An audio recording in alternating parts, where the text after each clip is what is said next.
Mr. President, there has been a confusion among our people who associate the opening of school with what we describe as face-to-face classes, where we are used to learners, we are used to teachers facing each other, and we are used to children going to school physically. But we are saying that there will be no face-to-face classes and sessions until we are assured of the safety of our children and our teachers. However, we also believe, Mr. President, that we can provide learning opportunities to our students without necessarily requiring them to go to school.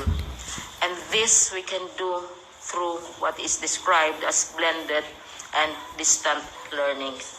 Mr. President, this is not a new thing.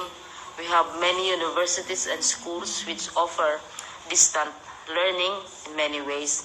We now call it blended learning because various approaches which are adjusted to the actual situation of the communities will be applied. But these are all, Mr. President, consistent with your preference that we should not be physically sending our children to school until it is safe to do so. What is the so-called blending or learning modalities? Because right now, there is a bill which is filed in Congress on this.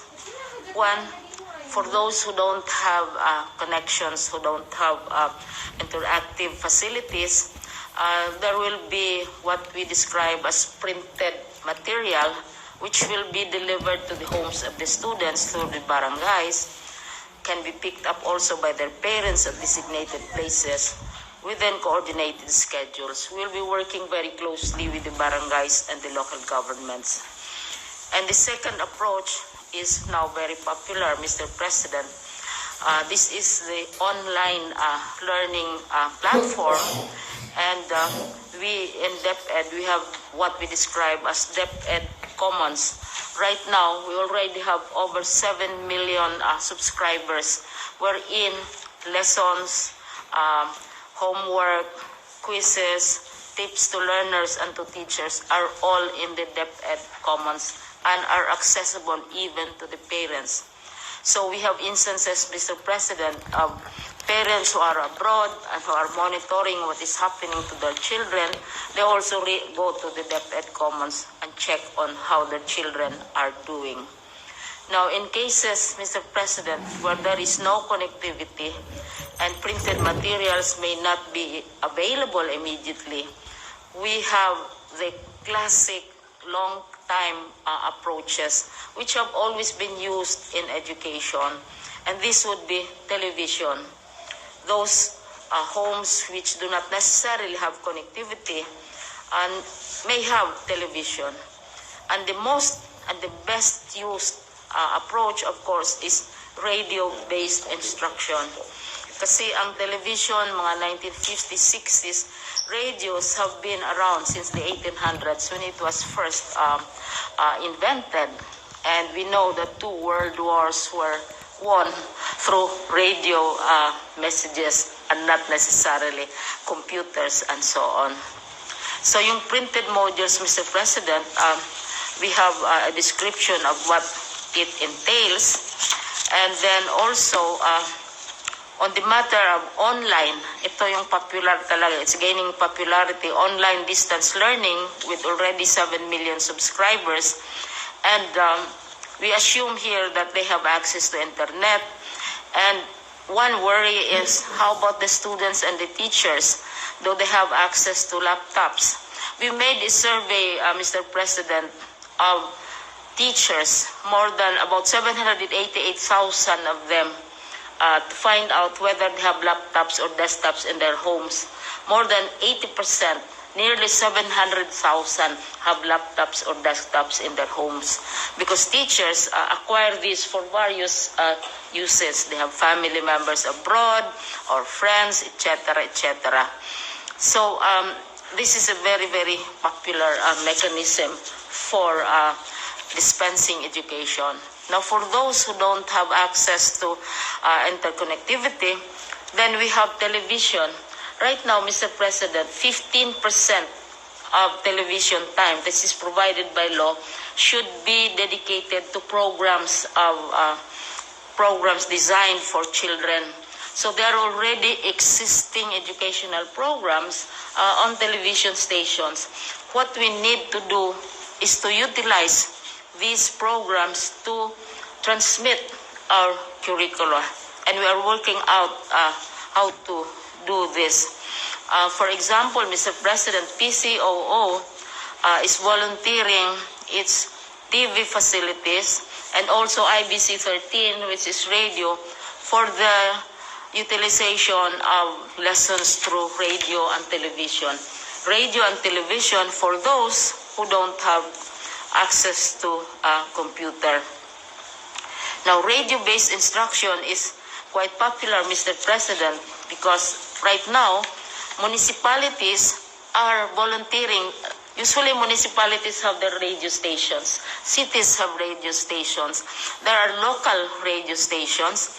And big networks also have radio stations.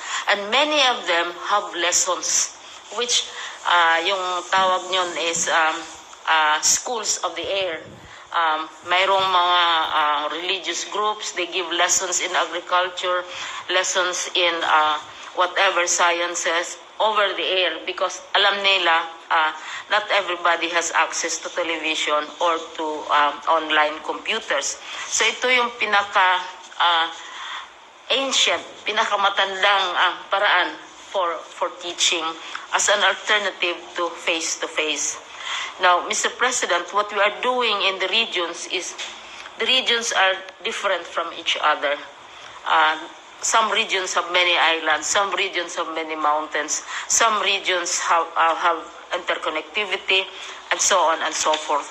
So what our regions are now doing is to translate our curriculum from curriculum for lecture, where the teacher lectures the children for long periods of time. It has to be translated, one, into digital modes sa platforms natin, into television programs, because children have to be taught through in a different way.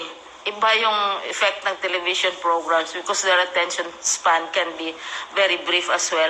And then also converted into radio scripts. So this is where much of the work is now being concentrated. What we are saying, Mr. President, is that we fully and completely support your stand that our children should not be exposed to the dangers of COVID-19 physically, but we are also offering opportunities for them to continue their studies and their learnings. And some people ask, are we prepared? What we are trying to do, Mr. President, are not really new. Hindi naman to bagong invento. Because distance education, many universities have distance education programs. Many local governments have radio stations. We are utilizing existing ways of communication without necessarily requiring our children to go to school. So they can still go to school, they can still study. Teachers can monitor them as well as their parents. So ito yung namin, Mr. President, which we would like to share with you, and we seek your approval of our alternative ways of learning, which are already existing right now. And these are being done by many schools. But this time, mas malaki ang emphasis because we are now shifting to less physical, face-to-face classes. But education will continue, Mr. President. Thank you. I'm impressed with the simplicity of the program. And I believe that all that you have said is really feasible. Radio, walang television, and all of these things. I believe we have a very workable program. And I support you. Thank you. And should you require any help from any of the departments, feel free to communicate with them. With a question of funding, I will, so to speak, scrape the bottom of the barrel. Just to, well, kung wala na tayong pera, edukaran lang natin sa edukasyon sa mga bata. We will have to forgo many things along the way because of what happened. But education, I think, if it is compromised, it should be negligible, so that it should go on, because the future of this country depends on how we educate our young people nowadays. I agree with you in this program. I support you. And if there's anything that we can do, the ALG and or whatever, we will Thank you very much, Mr. President. endeavor to help you. Thank you. So, with that, we're through with education. I would just like to announce to the public, as of today, we have a total number of COVID cases of 15,588. Now, the recoveries, 92 new ones, with a total of something like 3,598 to date. Ang patay po is 921. So you would see that Philippines has ratio and proportion vis-a-vis with the population.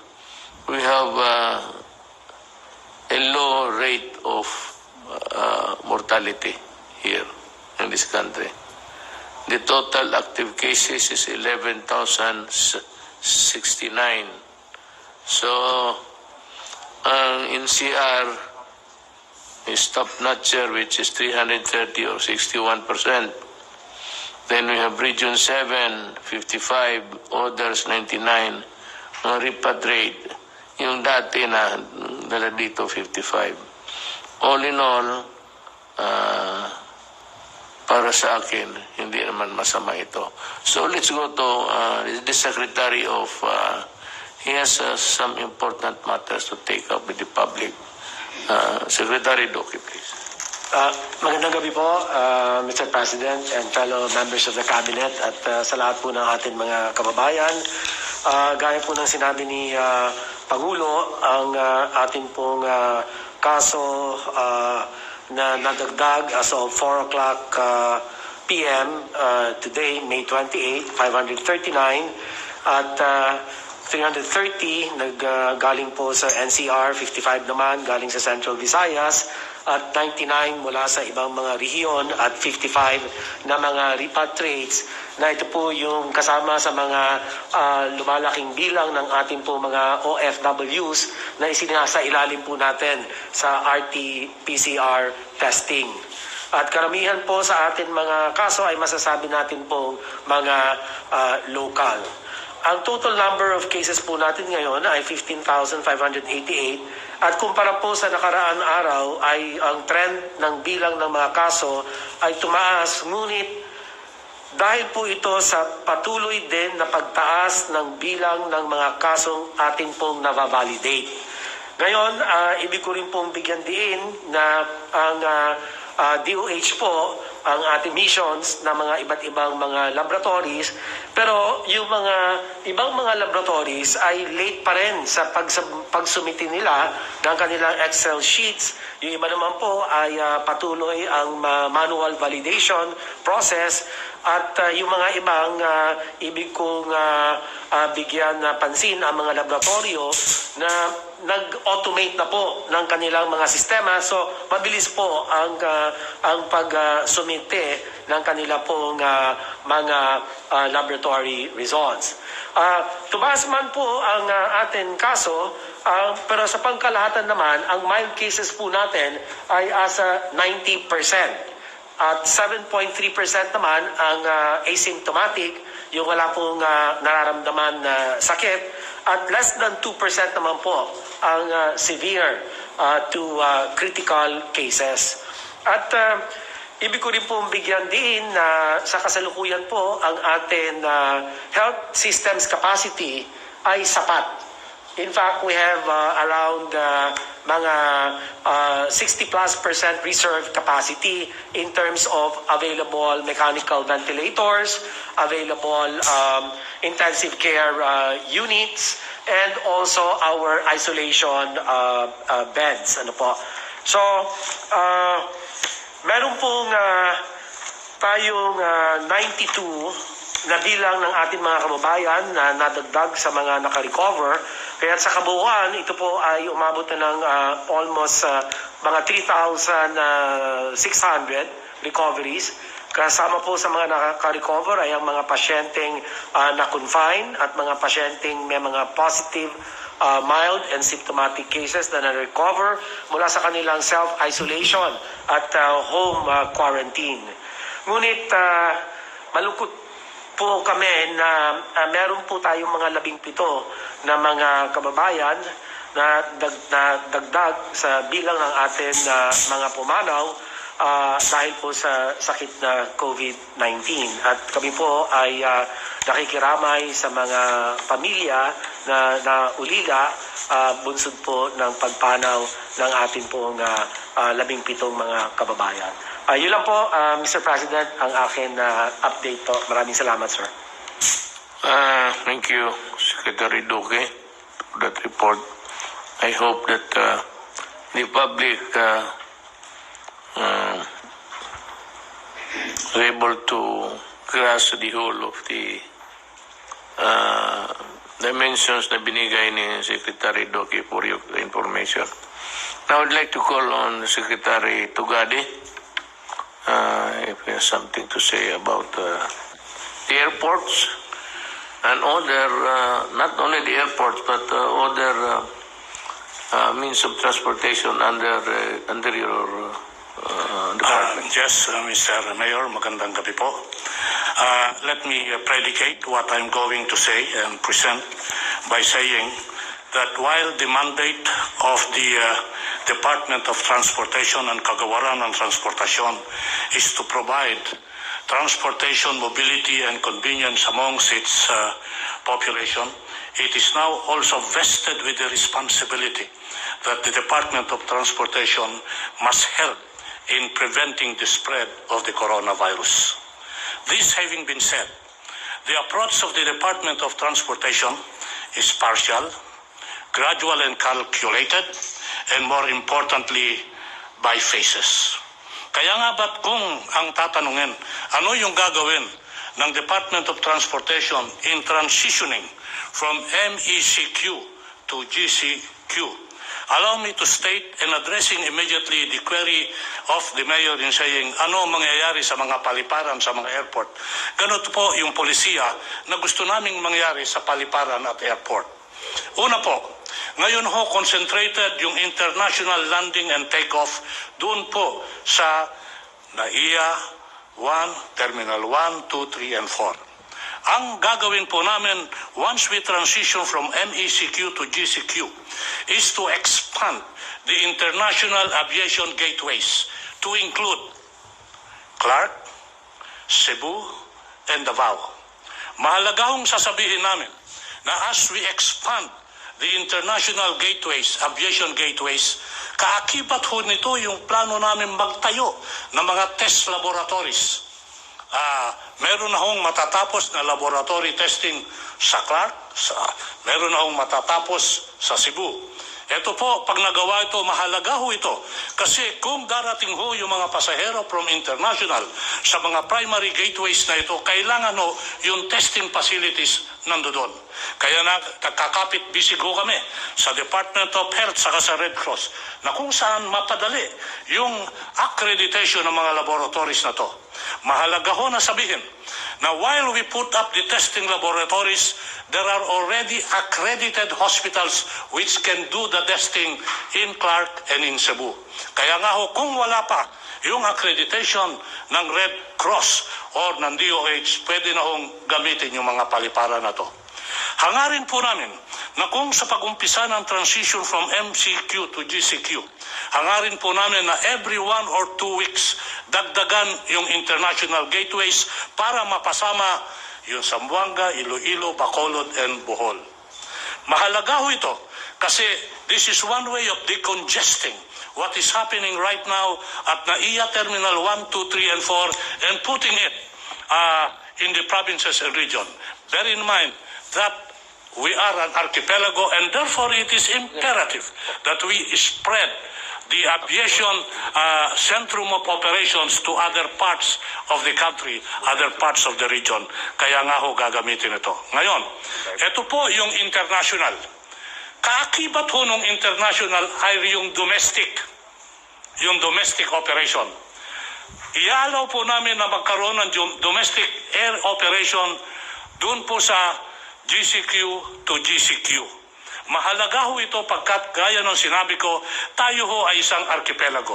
Kaya nga ba kung magkakaroon tayo ng operasyon sa Mindanao at Bisaya, hindi ho natin ililimit na magmula at magsimula sa Central Luzon yan. Pero na hong Visayas and Mindanao. And we will start what I call, Mr. President, Mayor, Sir, yung tinatawag namin na Hub and Spoke Operation. HUB-SPOKE. Na kung saan, kung darating yung mga malalaking sasakyan sa mga probinsya, magkakaroon ho ng domestic operation yan. In other words, gusto ho natin na magkaroon na ng hubbing operation sa mga probinsya at region natin nang sa ganon, ma-spread yung aviation potentials at maitanim yung punla para sa tinatawag natin not only of domestic mobility but more importantly and so yung domestic tourism. Ito po, Mayor, ang general approach sa aviation. Kung papayagan po ako ng ating mahal na alkalde, presidente, magsabi lang ho ako ng ibang mga pamaraan at panuntunan na gagawin sa ibang transportation sector, kagaya ng tren, ng road, at ng maritime, kung papayagan po ng ating Pangulo. Sasabihin ko ho, kung tayo magta-transition from MECQ to GCQ, on the first day that we transition and it's put into effect, we can already put into operation our train and rails operation. Habang nag-uusap po tayo ngayon, nagsisimula ang ating mga tao sa railways at railways na kung saan sinisimulate nila kung paano maumpisa to.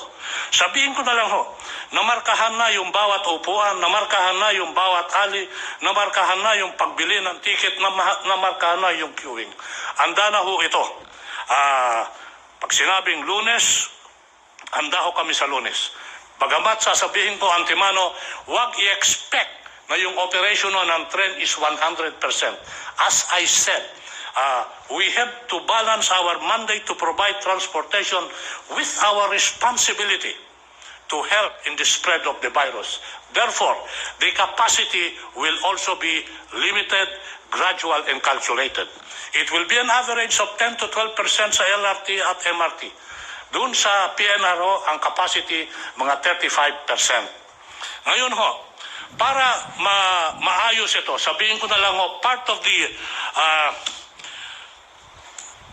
of the future efforts here, ito po ang sasabihin ko. Matatapos na ho namin yung pagpalit ng release ng tren sa MRT3 by September of this year. Ano ho ang ibig sabihin nito?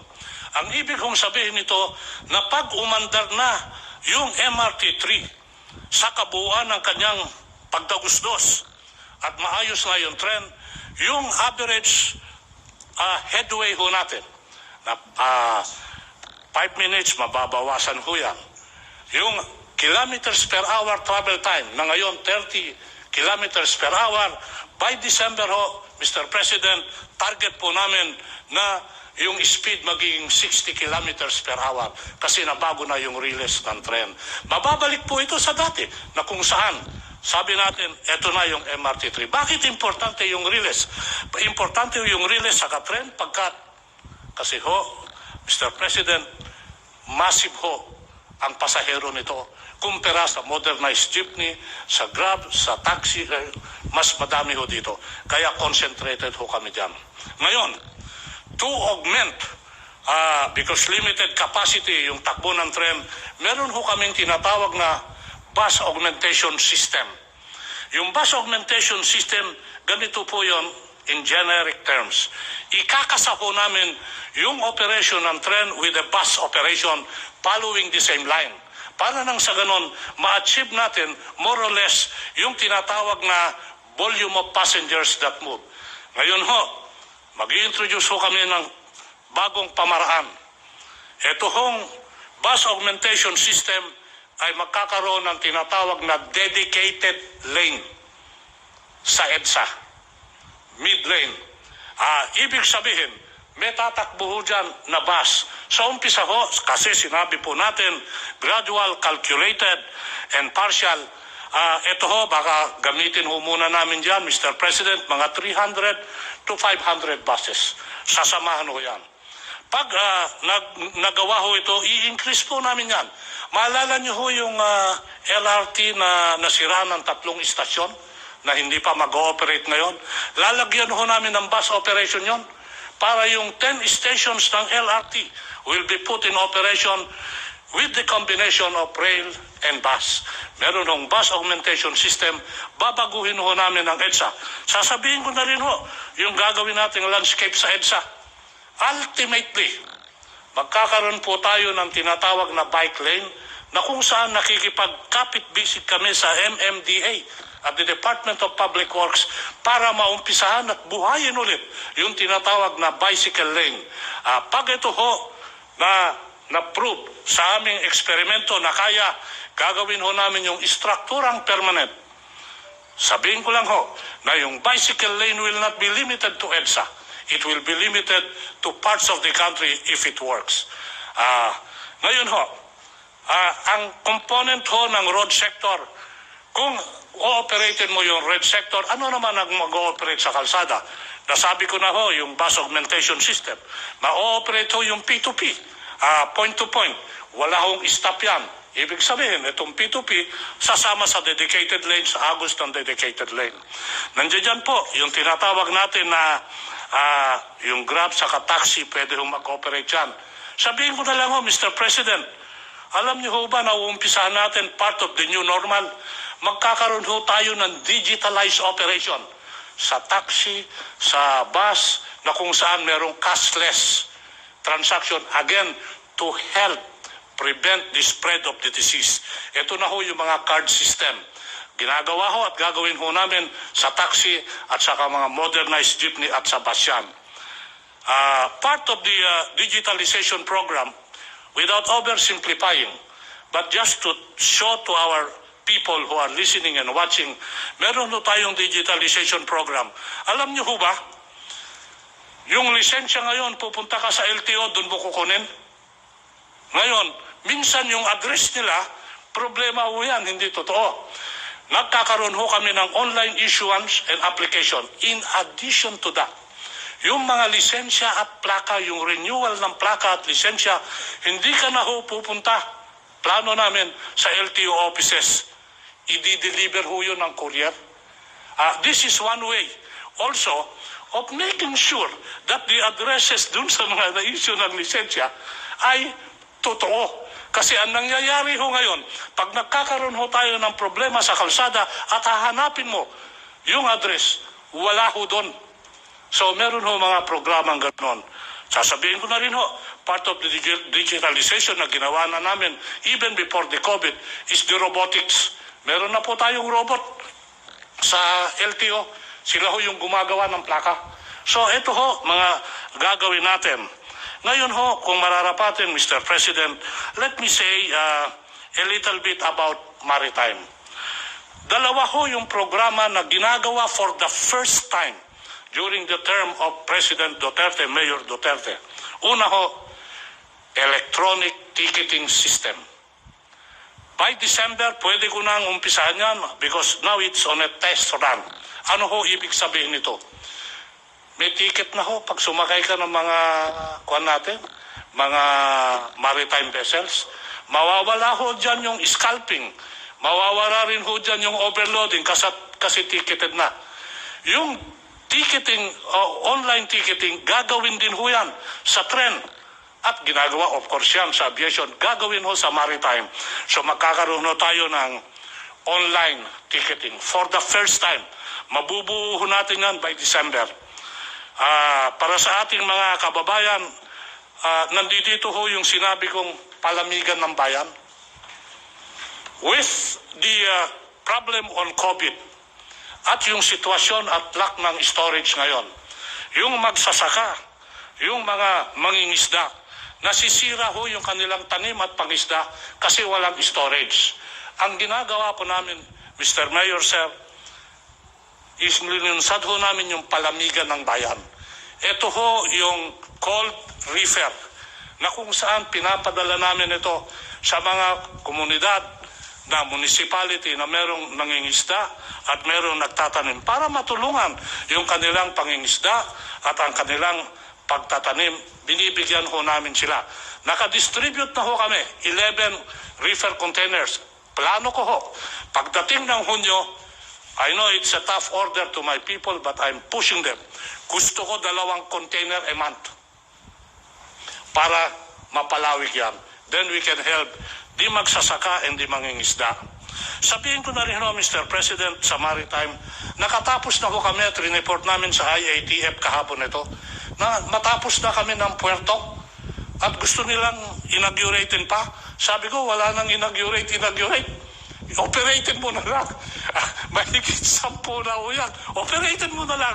Wala na tayong inauguration. I hate ceremonies. Basta operated mo na lang. Kasama ho dyan yung pagtatapos ng puerto sa Pag-asa. Handa na hong mag-turn over yung provincial government of Palawan na i-turn over sa amin yon sa June 12. Sabi ko, kung maaari, aksipin ko na lang sa papel yan. Huwag na tayo mag-inaugurate. Umpisahan na lang natin. Maraming salamat po, Mayor. It was a very terrific presentation, Secretary Tugade. I would like to ask Secretary Galvez to make the report first. What's the latest on your front, sir? Sir, you have directed me to visit all the different regions as a compliance to your directive and see the real situations on the ground.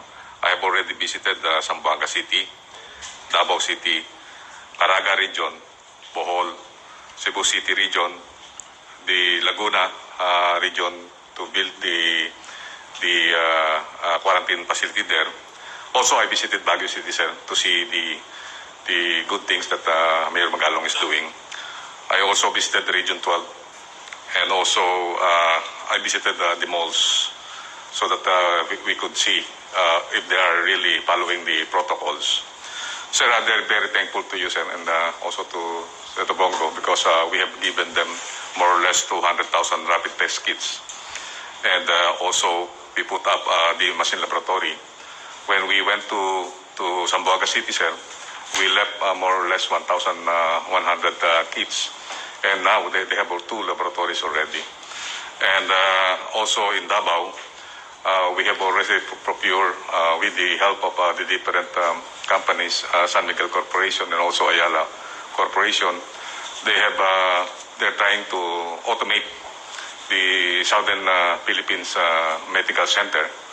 And it can increase the capacity of the Southern Philippines Medical Center into more or less 2,000 tests per day.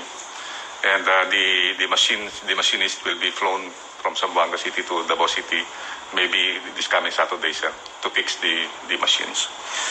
And then also the Caraga region, they're very thankful because also we provided them 2,500 test kits for every province.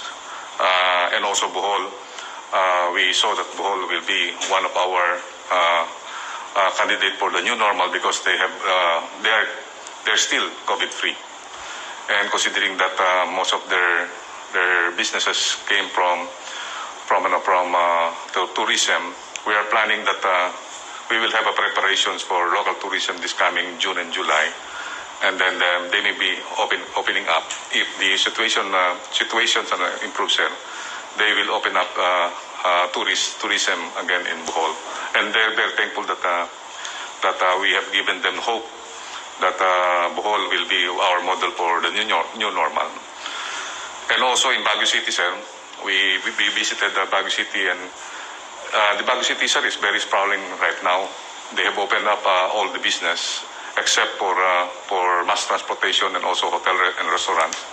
But I talked to Jar Magalong last night, and if the IATF will approve that they will be at MGCQ, they will open up some of its restaurants for dining, and also they will open up local tourism in Baguio City.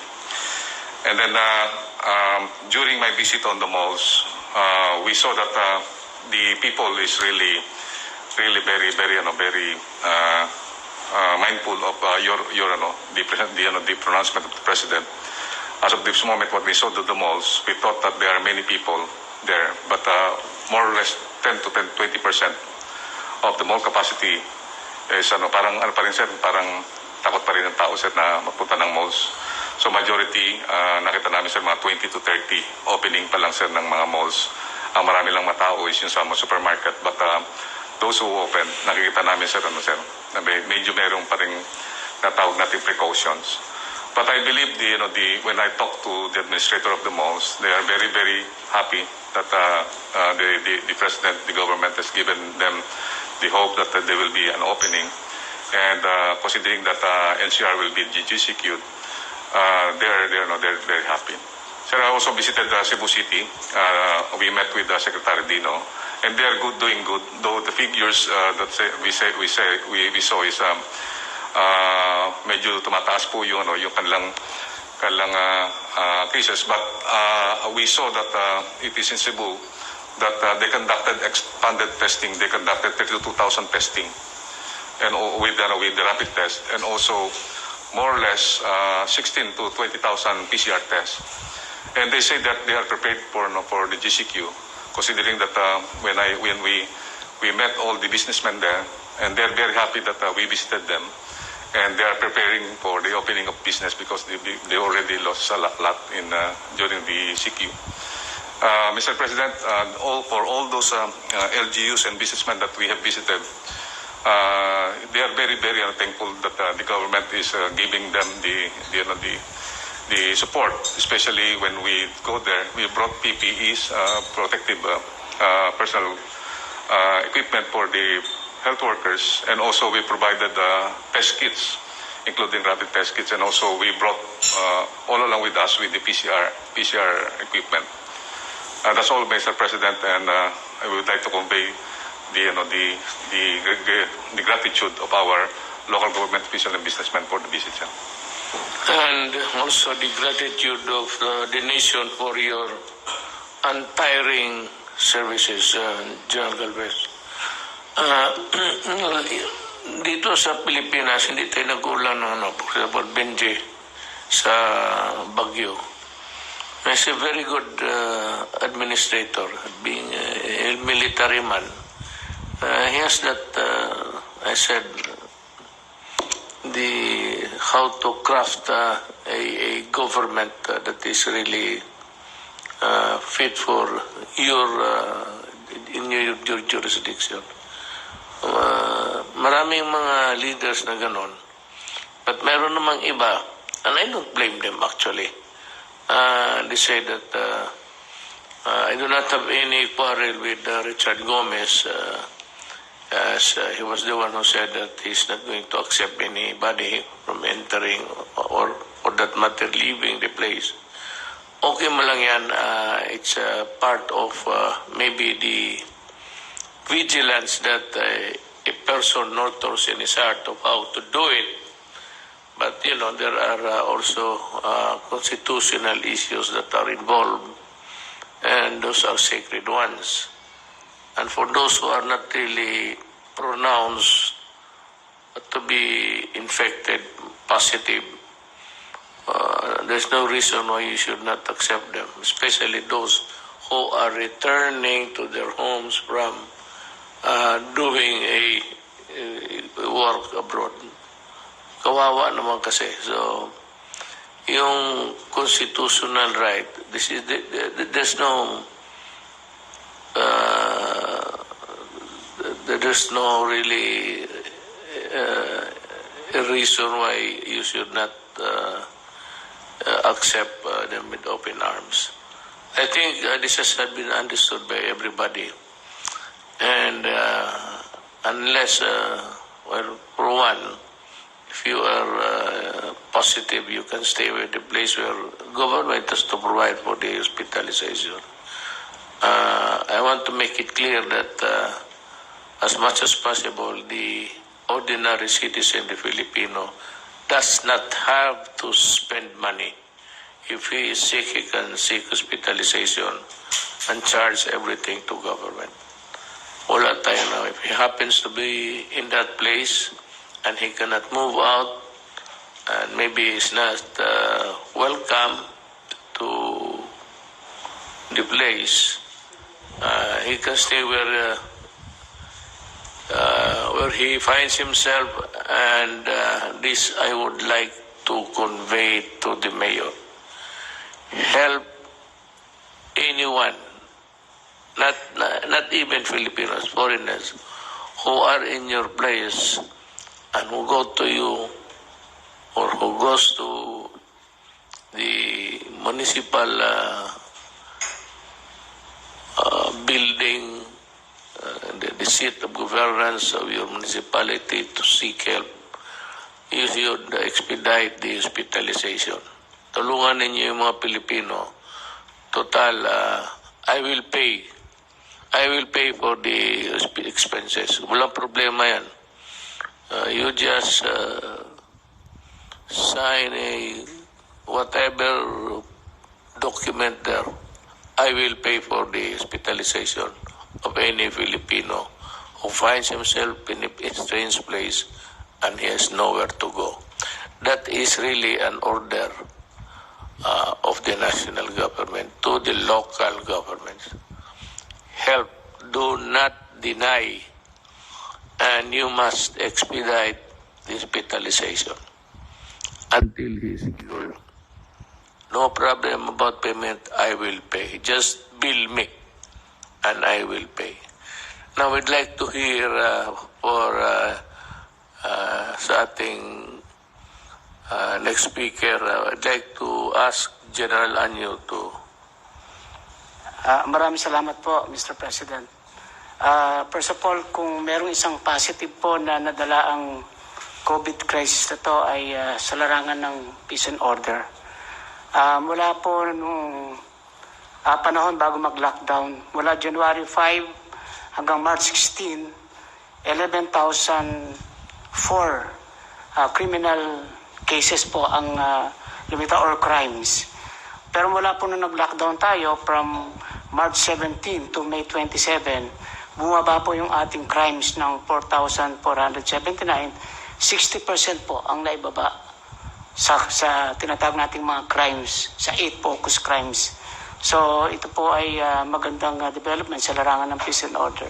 Pati rin po sa Bureau of Fire Protection, ang ulat nila, kung ikukumpara po yung period mula January hanggang May, sa period po ngayong 2020, from 11,236 fire incidents, bumaba po ng 10,698, 5% po. At sa mga namatay sa sunog, from 283 to 162, 43% down din po ang ating mga casualties mula sa fire. At sa ating mga violators naman po ng quarantine, 184,467 ang ang nakaroon ng mga violations at 54% po ay naaresto. Ang iba naman dito, katulad ng 9% ay binigyan lang ng warning at ang 37% naman ay pinagmulta. Tuloy-tuloy rin po ang pagbamatay natin sa lahat ng peace and order. Sa atin po namang repatriation ng OFWs, ang lahat po ng ating LGUs ay tumatanggap na po ng mga OFWs katulad po ng inyong instruction. Kung noong una po ay merong alanganin sapagkat hindi sila sigurado kung ito ay pwede pang makapanghawa, so nagkaroon po kami ng kasunduan sa lahat ng LGUs, mayors at governors na lahat po ito ay tatanggapin at pwede na lang sila mag-impose ng additional home quarantine. At kung talagang ang bahay ay masikip, pwede po sa isolation facilities sa mga barangays para abot tanaw na rin yung ating mga OFWs ng kanilang mga pamilya. So sa inyo pong kautusan ay matatapos po natin hanggang Sabado na maiuwi lahat. Ang natitira na lamang po ay 11,889 pero ang karamihan po ito ay nakabook na yung kanilang mga biyahe hanggang Sabado at ang naiwan na lang ay 6,468 na kaya po nating matapos ito hanggang weekend. Sa ating pong pagbabago mula MEGCQ papuntang GCQ areas at iba naman pong LGUs ay magiging MGCQ, handang-handa na rin po yung ating mga LGUs sa pagpapatupad kasama yung ating mga kapulisan. Magkakaroon din po kami ng mga pagbabago katulad ng modified checkpoints ang ating patutupad. Meron po tayong mga mobile at spot checkpoints at ito ay nandito sa mga strategic location para hindi magkabuol-buol ang trapiko.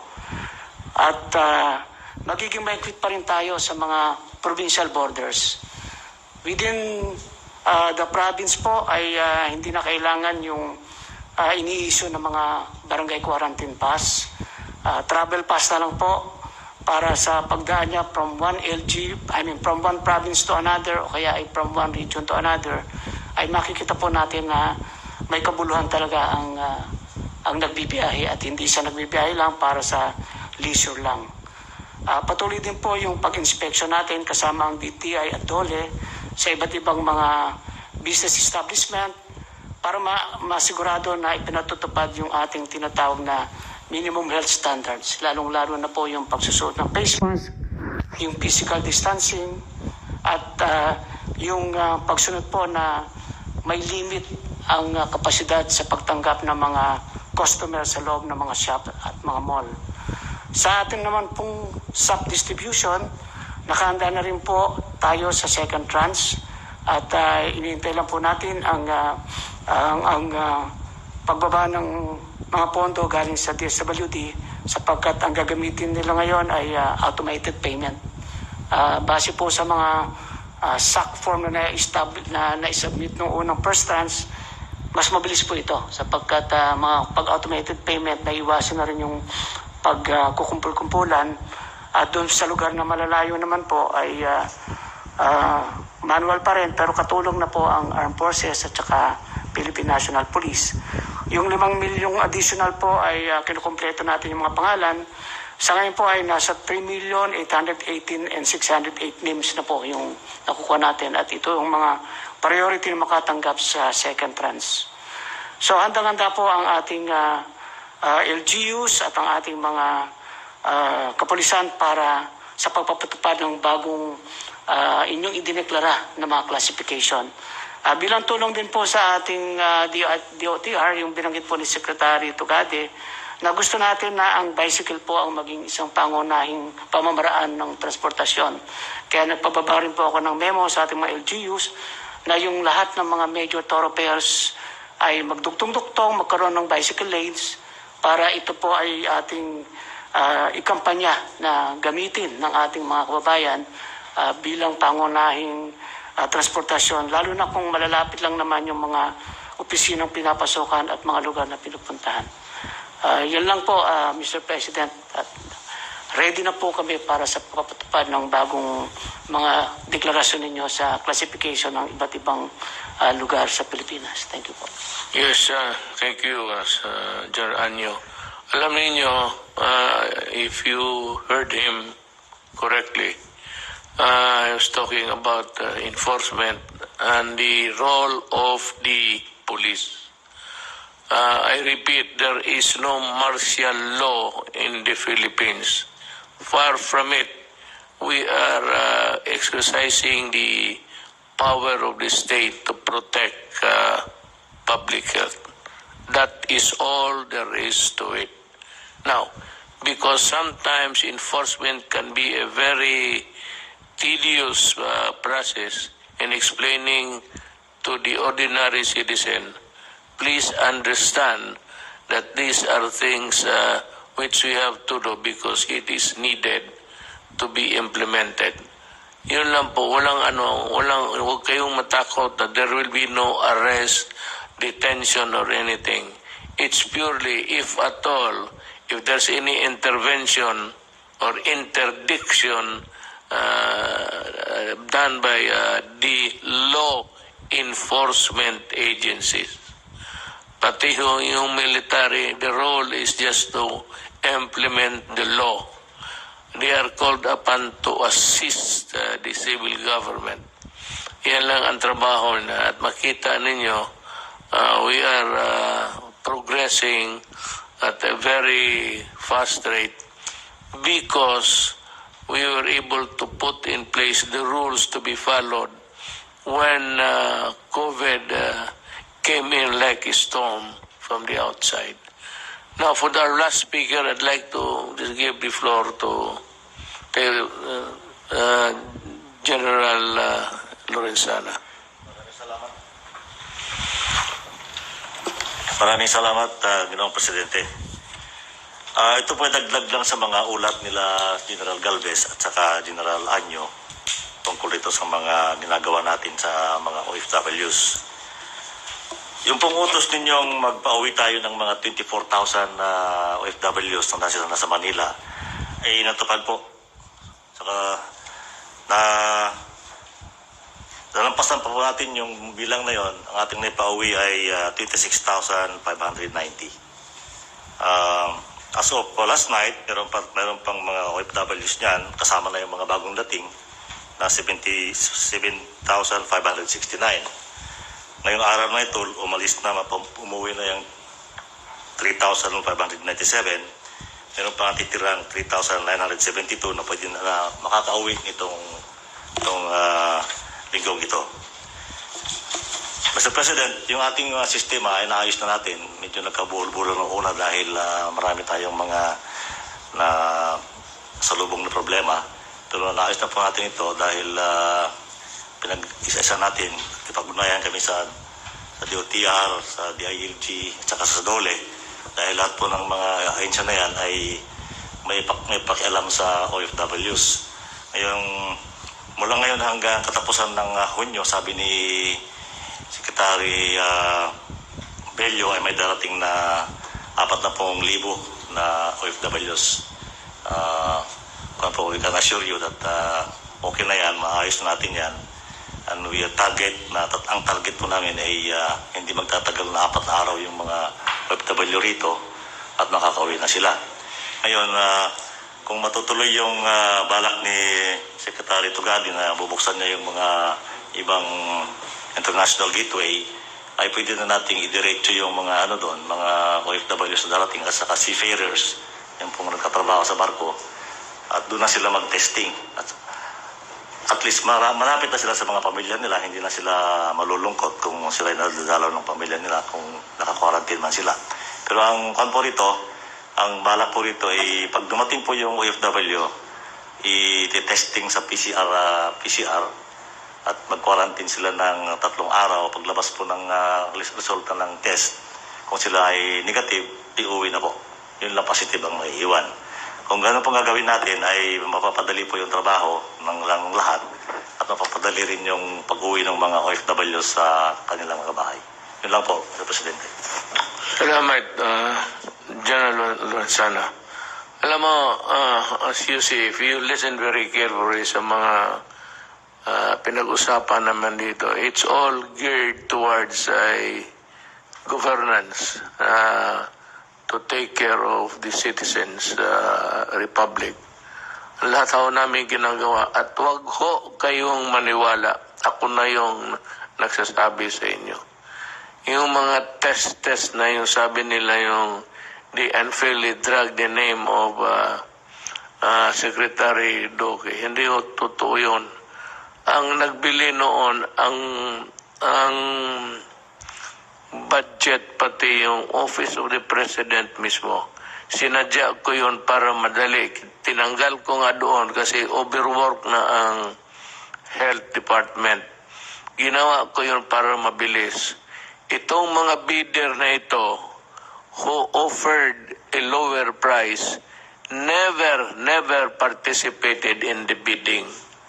At ngayon yung matapos na, yun na nagreklamo offering a lower price, hoping that you would ignore the bidding and go for their price.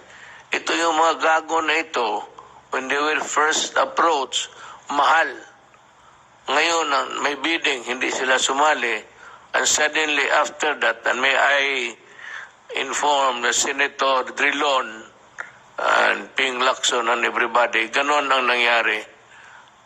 We will have a report coming your way, and that is the stand of the Office of the President. Kami ho ang nag-utos niyan na dito na sa budget para pag-release ng pera madali, diretso na. It so happened that we have some talagang mga bullshit na tao at kayo't pa maniniwala kaagad, you better wait for the official report, at least for respeto.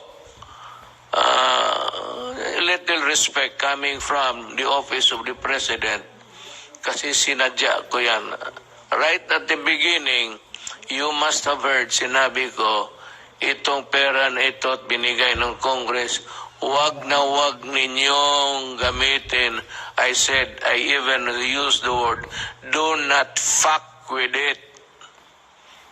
Kasi sabi ko, emergency ito. Itong mga bidding, for as long as we are in a democracy, at sinasabi ko na nga ho sa inyo, tanggalin ninyo yung lowest bid. The lowest bid is the culprit of all corruption, be it national or local. Tanggalin ninyo yan, maghanap kayo ng ibang paraan. Kasi yung bidding na yan, people go around just to make money without really the things that they want to participate in a bid which is non-existent insofar as they are concerned.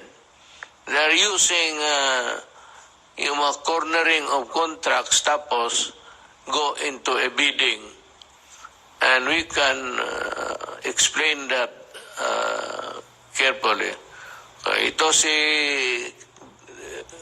Senator Drillo, sabi niya, I want where the money went. Well, you will have the explanation. And better believe it because yun ang totoo. Hindi naman kami nabubula.